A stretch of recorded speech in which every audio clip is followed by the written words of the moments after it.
that's what she's saying, like something, but the doctor told her that if she, like, she could take the pills, but then after a time, it could, like, stop her from ovulating ever again, and that's why she doesn't want to do it. So That's not I don't know. accurate. She should go and see somebody else for a second opinion. I mean, she won't ovulate while she's doing this, you know, but once you stop taking birth control pills, normally after 2-3 periods, you should ovulate. Unless she has some sort of disorder, that she has hair in her face and chest, or that she has something called hirsutism also, which is a problem with that, but she should get a second opinion just to be on the safe side. I would suggest. Good questions, guys. So now we know what the topic looks like, how it happens. Now, when we go for a pap smear, we women think that we're so set. We get a pap smear, we're all set, we have no cancer. So when we actually go for a pap smear, what we're looking for, we can only get this far, the cervix. This is your cervix. We only get this far. So what we do is we put a little brush, we go here, rub it back and forth, a little here, that's it. And we're looking for cervical cancer cells. So usually, if there's some sort of cancer up here, the cells will eventually come down here. But we really cannot tell if you have cancer up here in the ovaries or anything up here. That's why a pelvic exam is essential. Because we can't tell. So the pap smear may be perfectly fine, but there may be something going on here. As we get older, it's even more essential, even more important, because we can develop ovarian cancer. So a lot of women, because they're older, they're not having sex as often or no sex at all. So they're like, I'm not using the equipment. Why am I going to have a pap smear? And that's wrong. Because you see, that has nothing to do with you using the equipment or not. So if they don't get a pelvic to feel the ovaries, this is why a lot of women get diagnosed with ovarian cancer very late. Because they stop getting pap smears, so they stop getting pelvic exams. So they will tell you, you don't need to come back for a pap smear for the next 3 years, because now they're spacing us like that. Cancer cells don't grow from 1 month to the other or 1 year to the other. It takes years to grow. So we used to think it was sooner than that, but now we know better.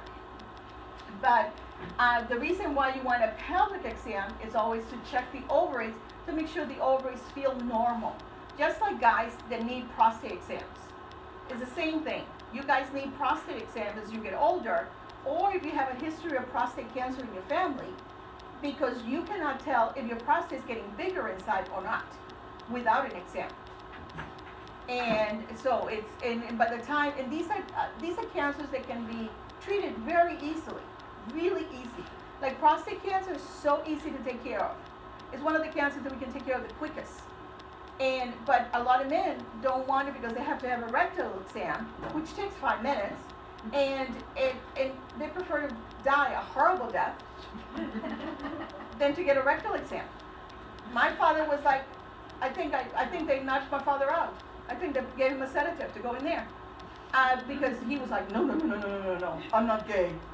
You know, like, you may after you finish it. No, but it took us forever to get him to do a pelvic exam. Because he was 85 years old, he didn't like, nope. And when they actually did it, he did have prostate cancer. And they were able to catch him in time to have treatment, and that was it.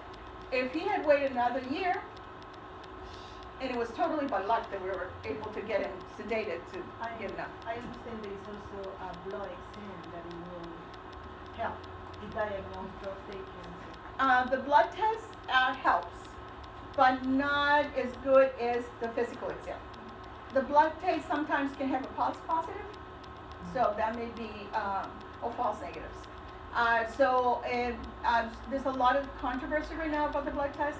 Blood tests are really important though, because we can tell if it goes up or goes down. So at least it gives us an idea if something's going up. And if something's going up, then you can get like an ultrasound and you get something more. And if it's nothing, it was nothing. But it's better to be safe than sorry. So the pap smear, again, is these cells here. Now let's say that the pap smear came back positive. Okay, now the pap smear is positive. There is some dysplasia, which means the cells are starting to turn. They're not normal anymore, but they're not cancer yet. And so let's say that so what we do is we do a colposcopy. Mm-hmm. So we do a colposcopy, and the colposcopy exam, what it does is we look, it's a pelvic exam, but at the end of the instrument, the speculum, it has a special microscope. So we can see one tiny cell that you cannot see with the eye, this big. So once we see it, what we do is once we see the cervix, we bathe the cervix with vinegar, white vinegar. And the vinegar automatically makes the tissue white, where there is an erosion or dysplasia. So it turns it white, and as soon as we see, it's like peroxide. You know what peroxide, when you put in a wound, it bubbles up and turns white? Mm-hmm. But if it's not open, it doesn't do anything? Mm-hmm. The same thing. Vinegar does the same thing to the cervix. And the cervix is like the color, like a baby pink. A very, very soft pink. No matter what color you are, you're the same color inside. So it's a very soft pink. And so if we see that, let's say that we saw this, turn white there, we'll take a biopsy of that. And when we take the biopsy, we send it out to see if it's worse than what we think, or is it deeper? And if let's say if it comes back, yes, it's deeper. Now we are thinking this woman wants to have babies in the future. She doesn't want to lose her uterus. So what we're going to do is we're going to try to get this uterus healthy. So we're going to do a cone biopsy. C-O-N-E, a cone biopsy. So the cone biopsy is, what we do is we get the uterus, see how it's like this, right? We peel it. I think we mentioned it last week. We peeled it. And we leave just the stump. You cannot get pregnant for at least a year, okay? Because otherwise you will miscarry, because there's nothing enough there to hold the pregnancy in there. This and all this we do. We go like that. We wait a year, and we wait till that skin to grow back, the tissue to grow back. Then we do the colposcopy again and see if we see any cells. And we take biopsies again. If the biopsy is negative, you're good. You're cured. So you've taken it out with that skin? Yes. You took it out with those 2 layers of the skin. It's like 2 layers. And then so if it's perfectly fine, we don't have to worry about it anymore. The cancer cells or the pre-cancer cells are gone.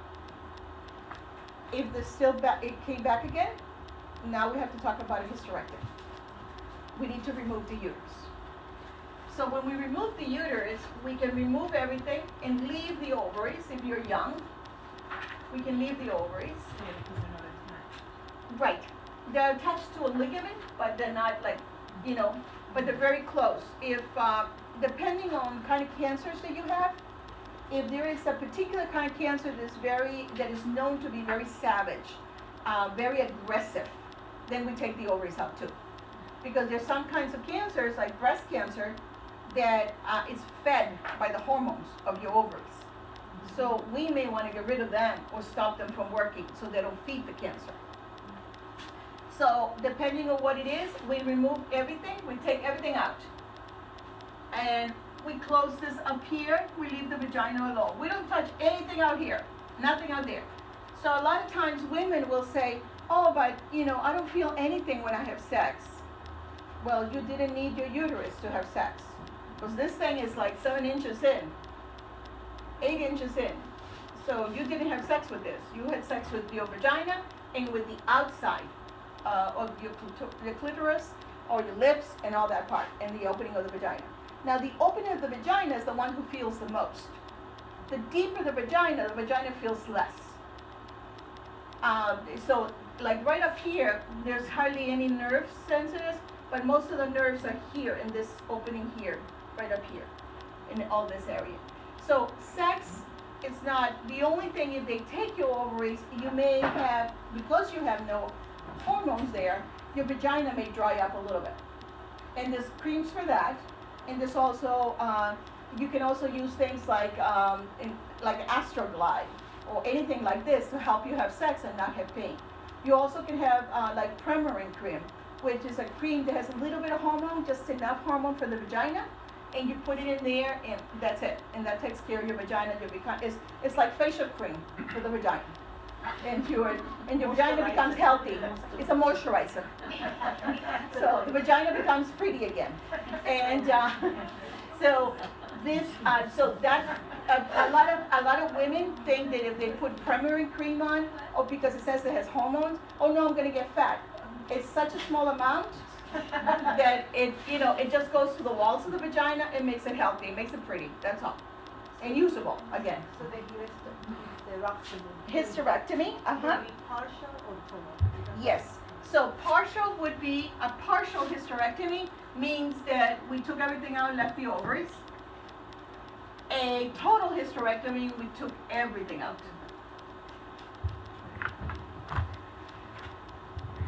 And sometimes we can do, we can remove everything, and a woman will say, in some groups, the woman says, I want you to leave the tip of the cervix there, which has no purpose.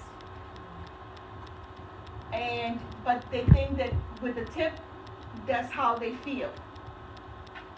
The tip, and the only thing is that since you're leaving the tip in there, you still have to have pap smears because you got a cervix, and now you continue having cancer cells. That's more mental, emotional than. Yeah, it's all mental. It's all more to think that they have something left. But, and again, your hormones, it's all really, we don't do anything in the outside, so you can. I've had women who have told me, when I used to be a surgery coordinator in gynecology, I had a woman who had a tumor. We had to take that sucker out. And she told me, if I take my uterus out, my husband will leave me because I'm not a woman anymore. And I said to her, I'll promise you, you get your uterus out. Don't tell him you got the uterus out. And have sex. And after you have sex and you feel comfortable, then you know it's all in his head. And she did. She actually had a huge tumor. It was cancerous. And we were very lucky that we were able to get her now.